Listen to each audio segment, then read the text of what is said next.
बटेंगे तो कटेंगे, यह नारा यूपी से लेकर महाराष्ट्र तक सुनाई देने वाला है। योगी आदित्यनाथ ने नारे को संघ की मुहर लग गई है। योगी महाराष्ट्र में प्रचार करेंगे, उद्धव ठाकरे को हिंदुत्व की नई परिभाषा समझाएंगे। यूपी में अखिलेश यादव की पूरी सियासत MY कॉम्बिनेशन पर टिकी है। पार्टी के स्टार प्रचारक आजम खान भी हैं, जो फिलहाल जेल में है। योगी आदित्यनाथ ने अखिलेश के पीडीए का क्या सॉल्यूशन निकाला और संघ कैसे योगी आदित्यनाथ की मदद कर रहा है, पूरी डिटेल इस रिपोर्ट में।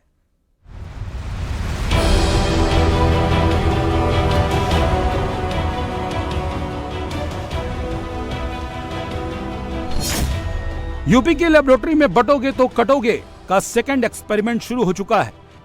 स्लोगन कुछ में कटेंगे बटेंगे जो भी कहें, स्पिरिट क्या है? हिंदू समाज एकता से एकात्मता से नहीं रहेगा तो इतिहास कहता है। अब हम तो कहते हैं जब जब हिंदू भाव को भूले आए विपद महान, भाई टूटे धरती कोई मिटे ही धर्म संस्थान। हिंदुओं के बीच फूट कौन डाल रहा है? आरएसएस किसकी तरफ इशारा कर रहा है? हिंदुओं को तोड़ने के लिए शक्तियां काम करती हैं, तो उससे आगाह करना पड़ता है, उसके लिए सावधानी रखनी पड़ती है।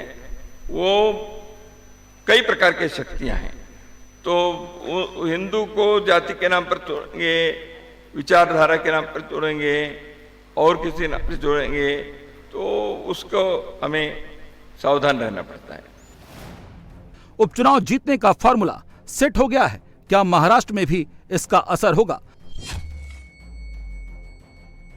संघ प्रमुख मोहन भागवत की जो लाइन है, यूपी में योगी की पॉलिटिकल लाइन भी ठीक वही है। बटोगे तो कटोगे पर आरएसएस के 90 लाख स्वयंसेवक भी यही सोचते हैं जो योगी सोच रहे हैं। लेकिन ये पहली बार है जब आरएसएस ने खुलकर इस पॉलिटिकल लाइन को बैकअप दिया है, योगी के नारे पर मुहर लगाई है।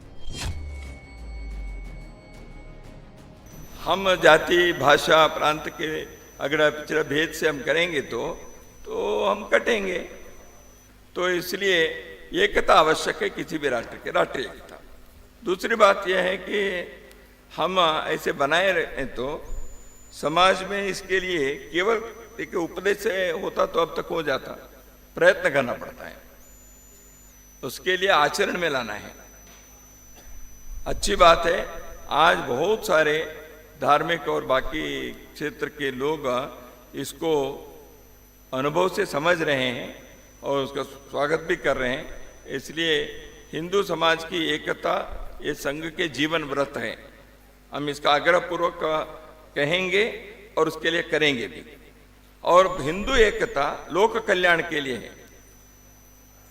हिंदू सबके लिए सुख प्रदान करेगा, दुनिया में किसी भी देश के संकट के लिए।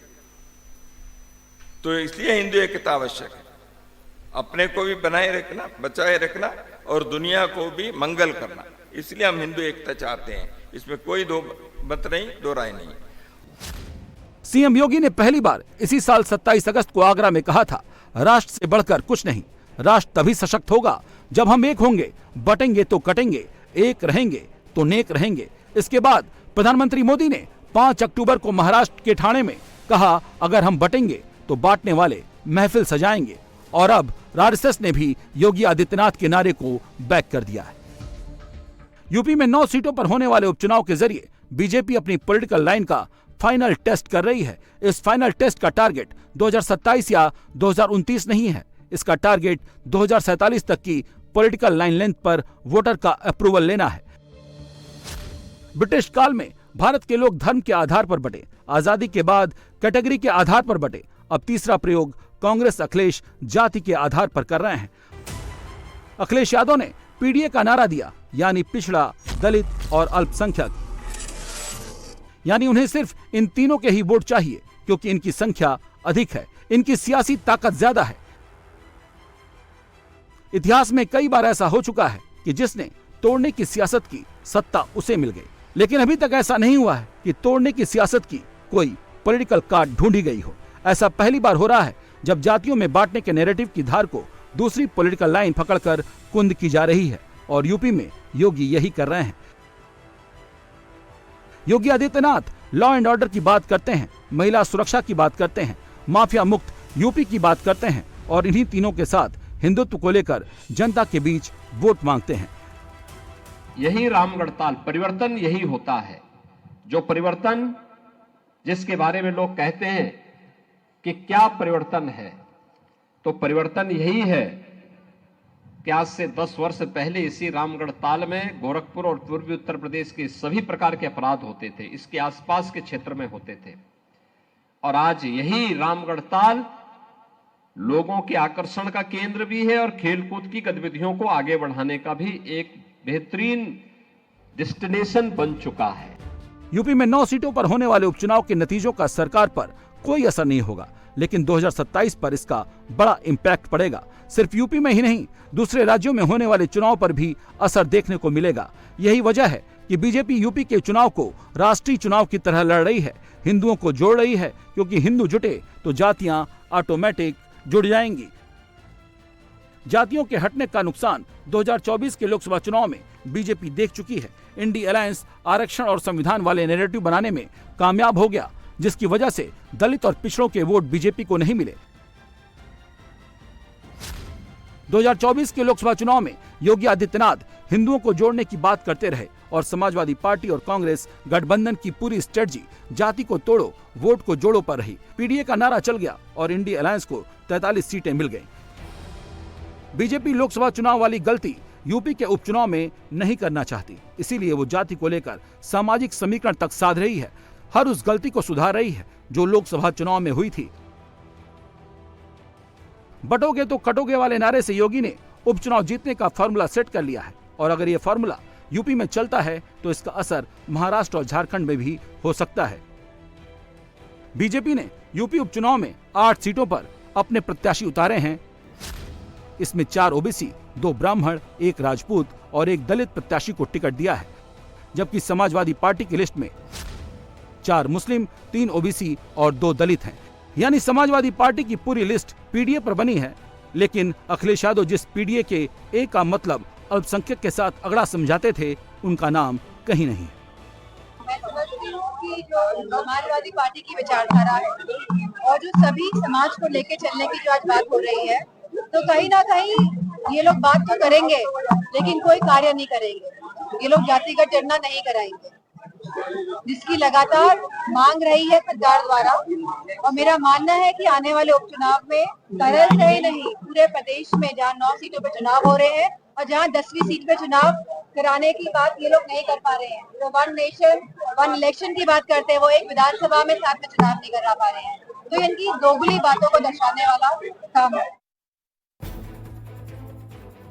संघ कभी भी सीधे तौर पर सियासत में नहीं उतरता, लेकिन उसके स्वयं सेवकों का फील्ड वर्क बीजेपी के लिए प्रोटीन का काम करता है और उसका क्या इम्पैक्ट होता है, हरियाणा इसका लेटेस्ट सैंपल है। योगी आदित्यनाथ भी मथुरा में 23 अक्टूबर को संघ प्रमुख मोहन भागवत से मिले। 45 मिनट का कार्यक्रम था, लेकिन योगी वहां करीब 2 घंटे रहे।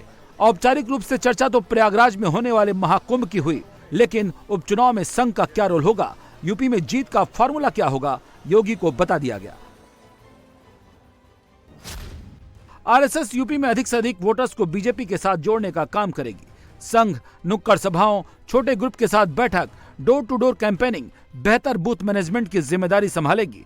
इसके अलावा पोलिंग स्टेशन पर बीजेपी समर्थकों को ले जाने और वोटिंग परसेंटेज बढ़ाने की रणनीति पर बीजेपी और संघ मिलकर काम करेंगे।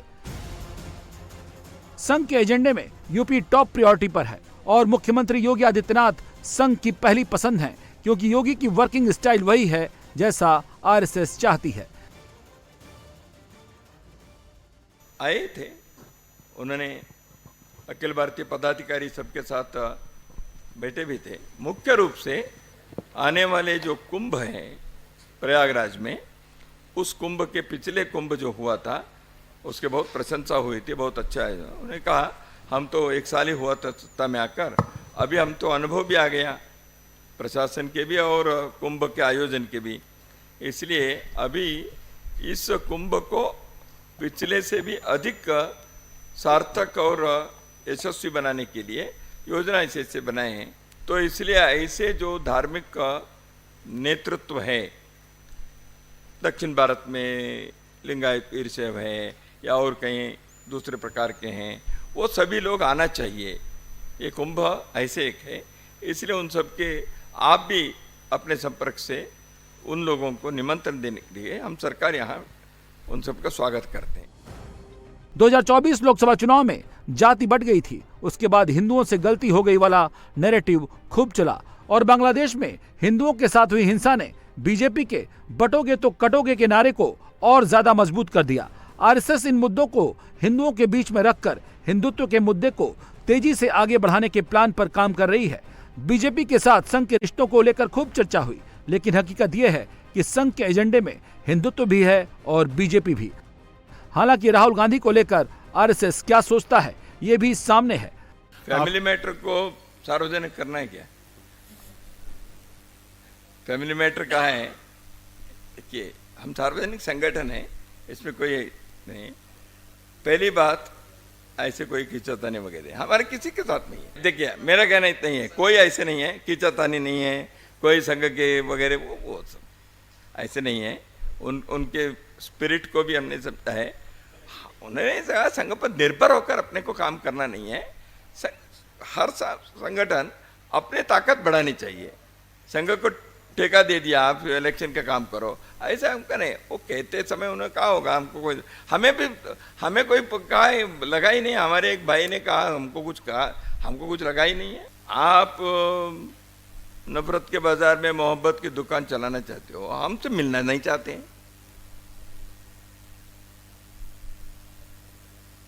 हम तो मिलना चाहते हैं जी, सबसे मिलना चाहते हैं, तो सभी से मिलते हैं। हम किसी को देखो, संघ के लोग सबसे मिलते हैं। मैं आपको किसका हम एक साल में मिलते कहेंगे तो वो न्यूज बन जाएगा। यूपी में समाजवादी पार्टी की पॉलिटिकल लाइन क्लियर है, उसका बेस वोट बैंक क्लियर है और अपनी इसी ताकत के साथ वो चुनावी मैदान में उतरे हैं। यूपी में समाजवादी पार्टी ने अपने स्टार प्रचारकों के नाम का ऐलान कर दिया। उस लिस्ट में वैसे तो 40 नाम हैं, लेकिन एक नाम हैरान करने वाला है।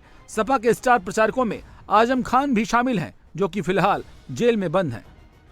अब समाजवादी पार्टी उन्हें कैसे प्रचार कराएगी ये तो पता नहीं, लेकिन ये साफ है कि मुस्लिम वोट हासिल करने के लिए आजम खान के नाम का इस्तेमाल हो रहा है, क्योंकि मुस्लिम वोट पर बहुजन समाज पार्टी और ओवैसी के साथ चंद्रशेखर की पार्टी भी दावा कर रही है। समाजवादी पार्टी की प्राथमिकता अपराध और अपराधी दोनों ही हैं, तो जेल वालों को तो बनाएंगे ही, जेल में बंद हैं वो, उनसे ही वो चुनाव प्रचार भी करा लेंगे, ऐसे वो सीटें जीतने का काम भी करेंगे। ये तो बिल्कुल भ्रामक है सब। आजम खान का इफेक्ट रहेगा कुछ, क्योंकि कुंदरकी रामपुर से लगती हुई सीट है। देखिए, निश्चित रूप से मैं पुनः दोहरा रहा हूँ, इस बार कुंदरकी का इतिहास परिवर्तित होगा। निश्चित रूप से भारतीय जनता पार्टी चुनाव जीतेगी। यूपी में 9 में से 3 सीटें ऐसी हैं जहां मुस्लिम वोटर हार और जीत तय करने की ताकत रखता है। कुंदरकी में 63% मुस्लिम वोटर हैं, वहीं मीरापुर में 35% से अधिक मुस्लिम आबादी है, जबकि सीसामऊ की बात करें तो यहां 45% से ज्यादा मुस्लिम मतदाता हैं। अखिलेश यादव जातियों की बांटने की सियासत कर रहे हैं, लेकिन उन्हें चाहे सहयोगी कांग्रेस हो या दूसरी कोई पार्टी, सपा को अपने वोट बैंक में बंटवारा मंजूर नहीं है। दरअसल लोकसभा चुनाव में कांग्रेस ने 6 सीटें जीती, उससे मुस्लिम वोट भी मिले और दलितों का भी भरपूर समर्थन मिला। अब जब उपचुनाव की 9 की 9 सीट समाजवादी पार्टी अपने सिंबल पर लड़ रही है, तो ये सवाल उठ रहा है कि कांग्रेस कॉन्टेस्ट से बाहर क्यों हुई? क्या अखिलेश को अपने वोट बैंक में कांग्रेस की सेंधमारी का खतरा सताने लगा, जिसकी वजह से ये फैसला हुआ? वजह जो भी हो, लेकिन कांग्रेस के जमीनी वर्कर को ये फैसला पसंद नहीं आ रहा है। लेकिन ये कांग्रेस की मजबूरी है कि जिस उपचुनाव में उसे फाइट करनी थी, वहां तो फाइट करने वाले अपने कार्यकर्ताओं को ही आउट कर रही है। जो भी नामांकन किया है वो हमारा कोई व्यक्ति नहीं है। निश्चित तौर से वहाँ पे हमारे जिला अध्यक्ष पहले रहे सुरेश यादव, उनको वहाँ पे उन्होंने नामांकन किया था, उनके खिलाफ कल कार्रवाई हो गई, उनको पद से मुक्त कर दिया गया है और उनको इस 24 घंटे के अंदर स्पष्टीकरण का नोटिस जारी कर दिया गया है। और अगर जवाब नहीं दिया तो निश्चित तौर से उनके ऊपर अनुशासनात्मक कड़ी कार्रवाई की जाएगी।